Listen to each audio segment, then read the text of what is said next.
Não é incomum, vez por outra, alguém perguntar do porquê eu acho que eu estou certo, ou porquê eu acho que as ideias que eu defendo estão certas e de outras pessoas estejam erradas. Existem algumas perguntas que as pessoas fazem normalmente nesse sentido. O que diferencia uma igreja da outra?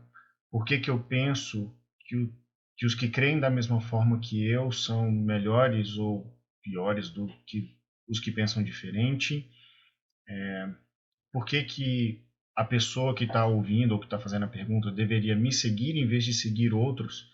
Ou seguir aqueles que pensam igual a mim em vez de seguir outros? Essas perguntas elas são importantes, elas são pertinentes, né? Elas têm o seu valor, mas eu não conseguiria respondê-las todas num vídeo curto. Na verdade, eu nem sei se eu tenho resposta para todas elas.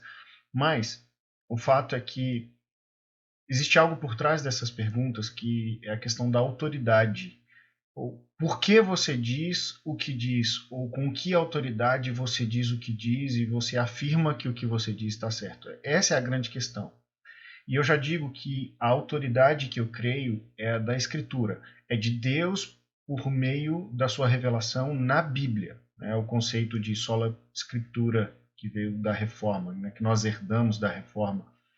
Então, eu creio dessa forma. Eu não creio que pessoas hoje têm novas revelações sobre Deus, ou têm autoridade para falar em nome de Deus, como tiveram os apóstolos e os profetas que escreveram anteriormente. Mas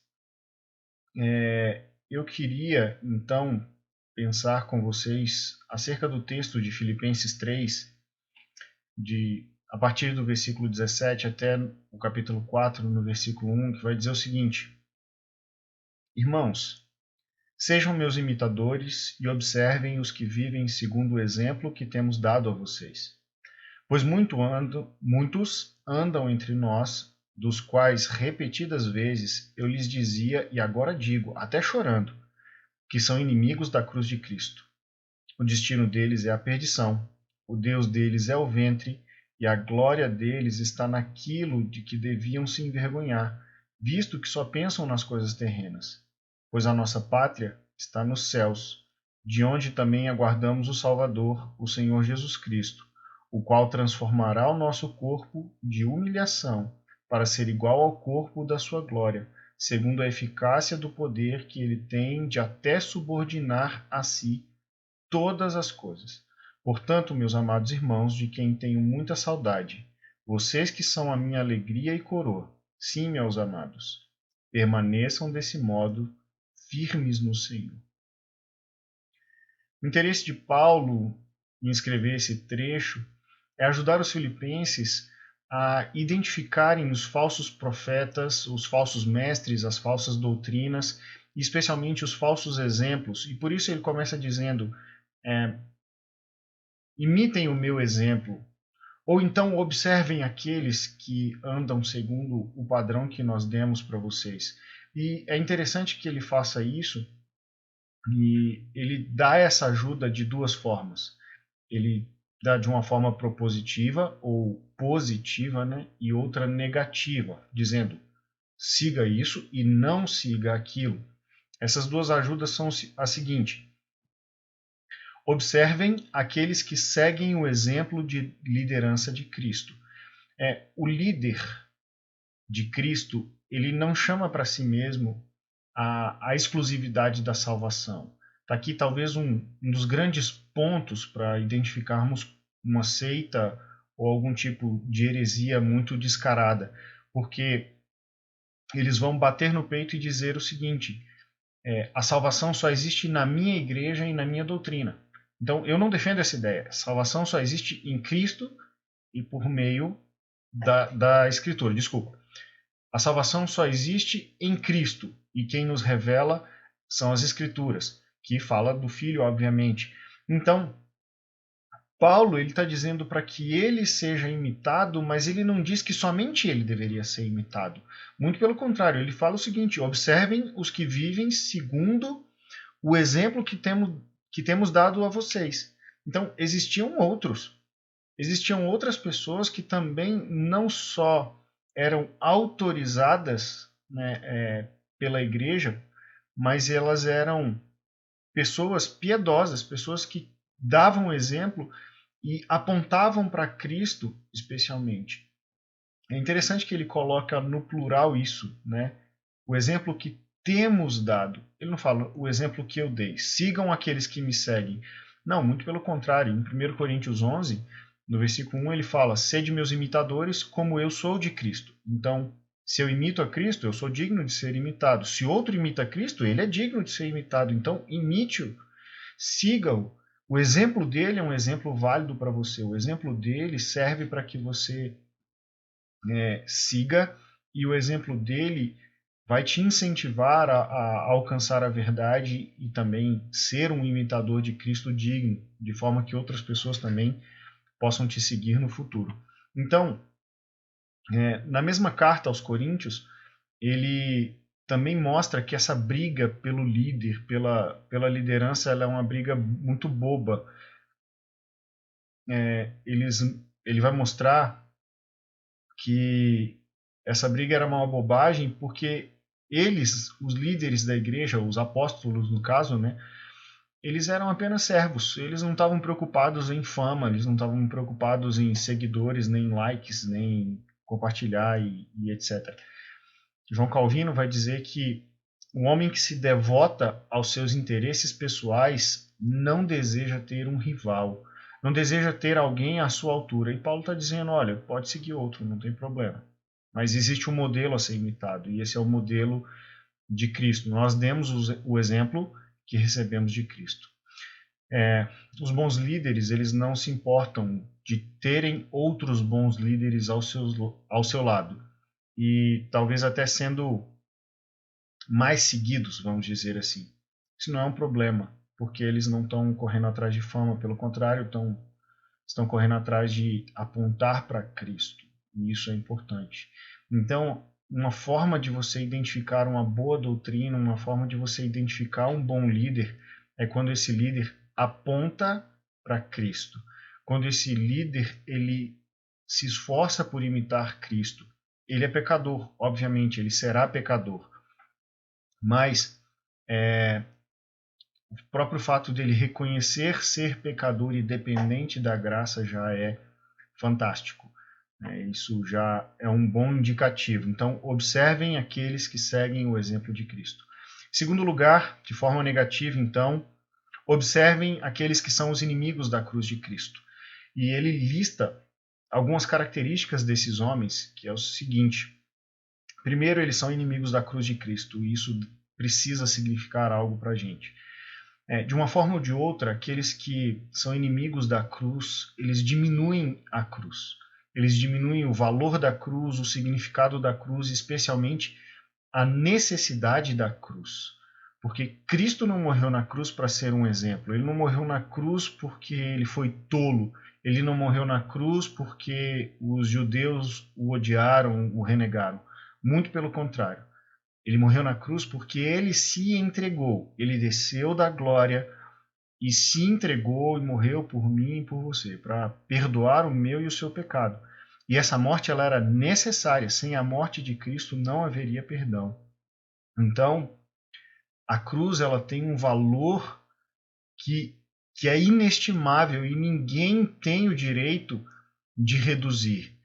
E tem uma forma muito simplória até de que tentam reduzir a cruz, dizendo que você precisa ser um cumpridor da lei. Se você não for um cumpridor da lei, você não será salvo.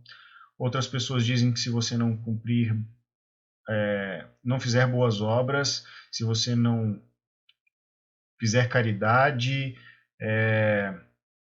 enfim, se você não tiver uma vida de oração, se você não der o dízimo, enfim. Mas entendam, só existe uma condição suficiente para a salvação, que é o sangue de Cristo derramado na cruz. A partir do momento que existe fé de que o sangue de Cristo perdoa, não existe mais nenhuma condição. O ladrão da cruz ele não teve tempo de praticar nenhuma boa obra, mas ele estaria no paraíso, porque naquele momento ele reconhece Jesus como um inocente, como um justo Filho de Deus.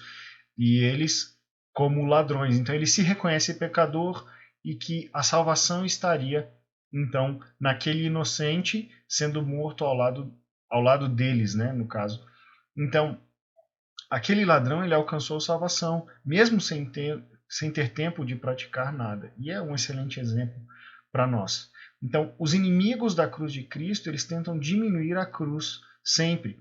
Uma outra forma de fazer isso é diminuindo a pessoa de Jesus, dizendo que Jesus não era filho de Deus, de que Jesus não era Deus, ou se Jesus era Deus, ele não sofreu como um ser humano, ou seja, aquela morte foi praticamente uma encenação, ou então se ele era somente um homem, a morte na cruz ela é uma morte de exemplo, uma demonstração de amor, uma história bonitinha de filme, mas não é.